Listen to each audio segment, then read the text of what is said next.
அண்மைச் செய்தி.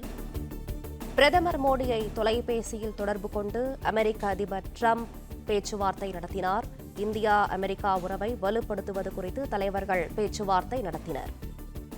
பிரதமர் மோடியை தொலைபேசியில் தொடர்பு கொண்டு அமெரிக்க அதிபர் டிரம்ப் பேச்சுவார்த்தை நடத்தினார்.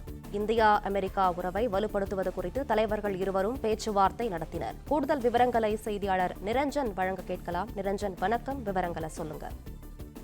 ரஷ்ய அதிபர் விளாடிமிர் புட்டின் இந்தியாவிற்கு வந்து சென்ற பின்னர் தற்பொழுது மிக முக்கியமான ஒரு உலக அளவிலான நிகழ்வாக பிரதமர் நரேந்திர மோடி மற்றும் அமெரிக்க அதிபர் டொனால்டு டிரம்ப் அவர்களுடைய தொலைபேசி உரையாடல் என்பது உற்று நோக்கப்படுகின்றது. இந்த பேச்சுவார்த்தையை பொறுத்தவரை இரு தலைவர்களும் இரு நாட்டின் நல்லுறவை இன்னும் அடுத்த கட்டத்திற்கு எடுத்து செல்வது குறித்தும் சுமூகமான வர்த்தகத்தை மேம்படுத்துவது குறித்தும் விரிவாக ஆலோசித்திருக்கிறார்கள். அதே போல பாதுகாப்பு, எரிசக்தி, தீவிரவாத எதிர்ப்பு என பல்வேறு முக்கிய துறைகள் சார்ந்தும் என்னென்ன மாதிரியான விஷயங்களை மேற்கொள்ள வேண்டும் என்றும் இரு தலைவர்களும் ஆலோசித்திருக்கிறார்கள். உலக நன்மைக்காக இரண்டு நாடுகளும் தொடர்ச்சியாக ஒன்றிணைந்து செயல்படும் என்ற உறுதியும் அவர்கள் எடுத்துக் கொண்டிருக்கிறார்கள். பிரதமர் நரேந்திர மோடி அமெரிக்க அதிபர் டொனால்டு டிரம்புடனான அந்த பேச்சு குறித்து தனியாக அவர் எக்ஸ் சமூக வலைதள பக்கத்தில் பதிவுமிட்டிருக்கிறார். இதில் உலக நன்மைக்காக இரு நாட்டு தலைவர்களும் நாங்கள் பேசினோம். வருங்காலத்திலும் அமெரிக்காவுடன் இந்தியா தொடர்ந்து பல்வேறு துறைகளிலும் ஒன்றாக இணைந்து பயணம் செய்யும்.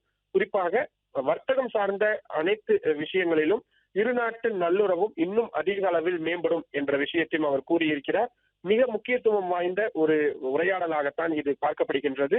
நீண்ட ஒரு உரையாடலாக இது அமைந்திருக்கின்றது. அது மட்டும் இல்லாமல் ஏற்கனவே இந்த வரி விதிப்பு விவகாரங்களில் இரு நாடுகளுக்கும் இடையில் சச்சரவு என்பது இருந்து வந்த நிலையில் அது சுமூகமாக தீர்க்கப்பட்டிருக்கக்கூடிய சூழலில் அதை இன்னும் இலகுவாக்கக்கூடிய சூழலில் வருங்காலத்தில் இன்னும் ஒத்துழைப்புடன் இரண்டு நாடுகளும் செயல்படும் வண்ணம் இந்த பேச்சு இருக்கும் என்று எதிர்பார்த்திருந்தோம். அதே போலத்தான் நடந்திருக்கின்றது.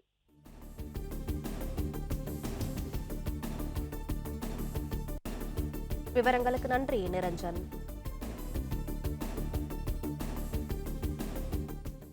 பிளே ஸ்டோர் மற்றும் ஆப் ஸ்டோரில் இருந்து பாலிமர் செயலியை QR கோடு மூலம் பதிவிறக்கம் செய்யுங்கள். செய்திகளை உடனுக்குடன் பெறுங்கள்.